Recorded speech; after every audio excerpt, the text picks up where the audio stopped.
اب عرفہ کے دن کی خاص دعا کیا ہے؟ لا الہ الا اللہ وحدہ لا شریک لہ لہ الملک ولہ الحمد وہو علی کل شیء قدیر۔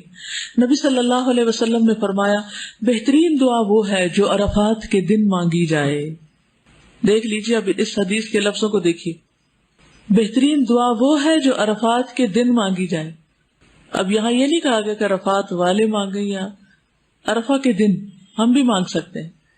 اور بہترین دعا وہ ہے جو میں نے مانگی اور مجھ سے پہلے نبیوں نے مانگی، اور وہ ہے لا الہ الا اللہ وحدہ لا شریک لہ لہ الملک ولہ الحمد وہو علی کل شیء قدیر، کہ اللہ کے سوا کوئی معبود نہیں، وہ اکیلا ہے، اس کا کوئی شریک نہیں، اسی کی بادشاہت ہے اور سب تعریف اسی کے لیے ہے، وہ ہر چیز پر قدرت رکھتا ہے۔ 3 دفعہ پڑھیے، لا الہ الا اللہ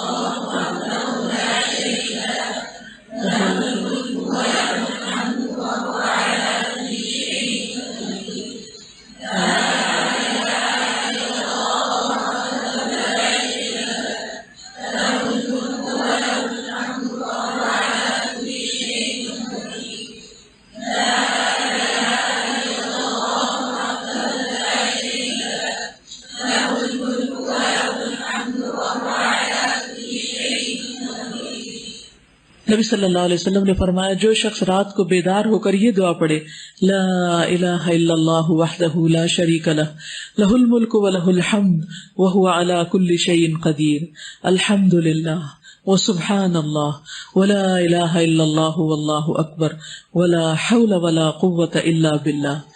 پھر یہ پڑھے اللہم اغفر لی، یا کوئی اور دعا کرے تو اس کی دعا قبول ہوتی، پھر اگر وہ وضو کرے اور نماز پڑھے تو نماز قبول ہو جاتی۔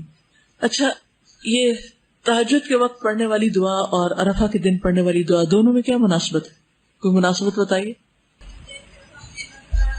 شاباش۔ عرفہ میں بھی اللہ تعالیٰ آسمان دنیا پر آتے ہیں اور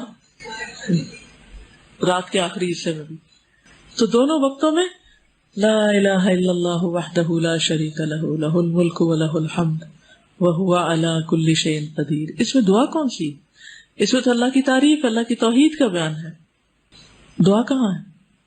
اسے دعا کہا جا رہا ہے وَهُوَ عَلَى كُلِّ شَيْءٍ قَدِيرٌ، کہ اللہ ہر چیز پہ قادر ہے۔ سوچئے آپ کی زندگی میں کون سا مسئلہ ہے، کیا غم ہے، کیا دکھ ہے، کیا پریشانی ہے، کیا چیز آپ کو بادر کر رہی، سوچئے اس کو، اور پھر پڑھیے لا الہ الا اللہ وحدہ لا شریک لہ لہ الملک ولہ الحمد وہو علی کل شیء قدیر۔ جب کل شیء قدیر کہیں گے تو کیا کہیں گے؟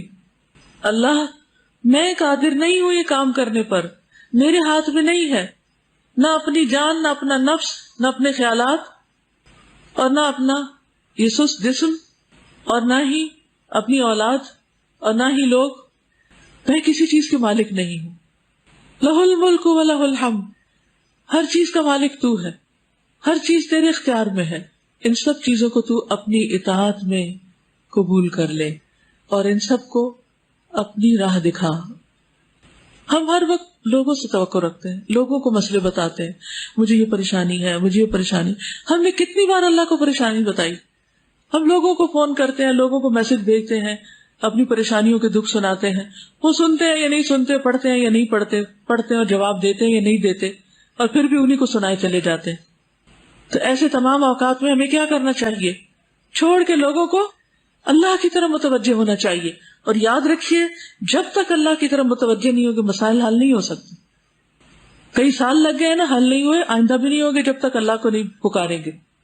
تو میں آپ میں سے ہر ایک کو، جو بھی میری بات سن رہا ہے، ایک ایک کو یہ تاکیداً کہوں گی کہ جو بھی زندگی میں آپ کے مسئلہ ہے، جو بھی دکھ اور پریشانی ہے، اس سب کو دل میں لا کر، رو کر، اللہ کی قدرت اور اس کے ملک اور اس کی توحید کا واسطہ دے کر اسی سے دعا کیجیے کہ اللہ تو اس پریشانی کو دور کر دے۔ پھر آپ دیکھیں مسئلے کتنی جلدی حل ہوتے ہیں۔ بندے کسی چیز پہ قادر نہیں ہیں، جو قادر ہے اس کو پکاریے۔ اور میں ہمیشہ سوچتی ہوں اللہ تعالیٰ اس وقت کیا سوچتا ہوگا، کیا کہتا ہوگا کہ کام تو میں کر سکتا ہوں اور بتا یہ لوگوں کو رہا ہے جو کسی چیز پہ قادر نہیں، سب کچھ تو میرے اختیار میں ہے اور دیکھ یہ لوگوں کی طرف رہا ہے۔ یہ تو ایسے ہی ہے نا جیسے ہمیں سخت پیاس لگی ہو اور جس شخص کے ہاتھ میں پانی کا گلاس ہو اس کو اگنور کر کے دوسروں کو کہ پانی پلا دو، پانی پلا دو، جن کے ہاتھ میں پانی ہے ہی نہیں۔ بتائیے بندوں کے ہاتھ میں کیا ہے؟ کچھ بھی تو نہیں۔ پھر کیوں نہیں ہم اللہ کی طرف راغب ہوتے؟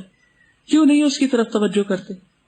تو آج آپ نے کثرت سے جو ذکر کرنا ہے اور جو دعا بار بار پڑھتے رہنا ہے وہ یہی دعا ہے، اور اس کو سامنے رکھ کے 3 دفعہ پڑھا، 5 دفعہ پڑھا، 7 دفعہ پڑھا، پھر اس کے بعد جو دل میں دکھ ہے، غم ہے، پریشانی، پھر اس کا ذکر کیا، اللہ میرا یہ دکھ دور کر دے، اللہ میری یہ ضرورت پوری کر دے، اللہ میری پریشانی دور کر دے۔ پھر آپ دیکھیں گے کہ کیسے